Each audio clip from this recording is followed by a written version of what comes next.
കഴിഞ്ഞ ദിവസം 22 വയസ്സുള്ള MBBS കാരിയാണ് ഒളിച്ചോടിയത്. A+ കിട്ടിയ LSS USS കിട്ടിയ ഒരു ഡോക്ടർ ഒളിച്ചോടി. എന്നെ ഒളിച്ചോടി നല്ല ഓടിക്കോട്ടേനു. നിങ്ങളെ കൊയിലാണ്ടി നമുക്കുള്ള കിട്ടിയത് ഞങ്ങൾ പിടിച്ചാർന്ന് പിടിച്ച് കൂട്ടിക്കൊണ്ടുവന്നു. വടകരക്ക് സ്റ്റേഷനിലുള്ള സകല മനുഷ്യന്മാരും ചിരിച്ച് വണ്ടാരടങ്ങിപ്പോയി. ഡോക്ടറെയും കാമുകനെയും നിങ്ങളൊന്ന് കാണണം. ഡോക്ടർ അതീവ സുന്ദരി, കാമുക കൈതച്ചക്കന്റെ മുടിയും ഇങ്ങനെയുള്ള ഒരു താടിയും, ട്രൗസർ ഇട്ടിക്കുമെന്ന് വെച്ചാൽ ഇട്ടിക്കില്ലെന്ന് വെച്ചാൽ ഇട്ടിക്കില്ല. SI ഇങ്ങനെ വിക്കറ്റ് കീപ്പറെ പോലെ നടക്കും അവന്റെ വയ്യെന്ന്. എന്തിനാന്നറിയാം, ഇതാറ്റം കഴിഞ്ഞു വയ്ക്കേണ്ട പോലീസ് കഴിച്ചാന്ന് പറയും. അതുകൊണ്ടാണ്, അല്ലാണ്ട് വേറെ ഒന്നുമല്ല.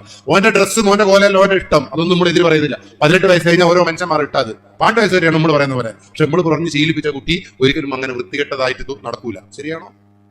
അങ്ങനെ ഈ പെൺകുട്ടിയോട് ചോദിച്ചു, എനിക്ക് അതൊന്നുമല്ല. എന്തിനാ എനിക്ക് സങ്കടം അറിയോ? ഇവൻ 7 മയക്കുമരുന്ന് കേസിലെ പ്രതിയാ. ഈ ഡോക്ടർ കണ്ടുപിടിച്ച കോന്തപ്പനില്ലേ, 7 മയക്കുമരുന്ന് കേസ്. അതുകൊണ്ടാണ് നമ്മുടെ ഡോക്ടറെ എനിക്ക് വിശ്വാസമില്ല. തിരിച്ചറിവില്ലാത്ത ഒരാളെ എനിക്ക് വിശ്വാസമില്ല. ഞാൻ അവസാനം ഡോക്ടറെ ഇങ്ങനെ ഇരിക്കുമ്പോൾ ഞാൻ ചോദിച്ചു, അല്ല ഡോക്ടറെ നിങ്ങൾ കേടുന്ന് കിട്ടിയില്ല? ഡോക്ടർ ഒറ്റ ചിരി, അവരോട് ചിരിച്ചു. ഓരോ പോലീസ് നിങ്ങൾ കേൾക്കണം. അവന് പറഞ്ഞോളി, ഞാൻ എങ്ങനെയാ അവൻ്റെ കൂടി പോയത് നിങ്ങൾ അറിയാം? അവൻ അറിയല്ല. എന്നാ നിങ്ങൾ കേൾക്കണം. ഇവനാണ് എനിക്ക് ആദ്യമായി ഉമ്മ തന്നത്.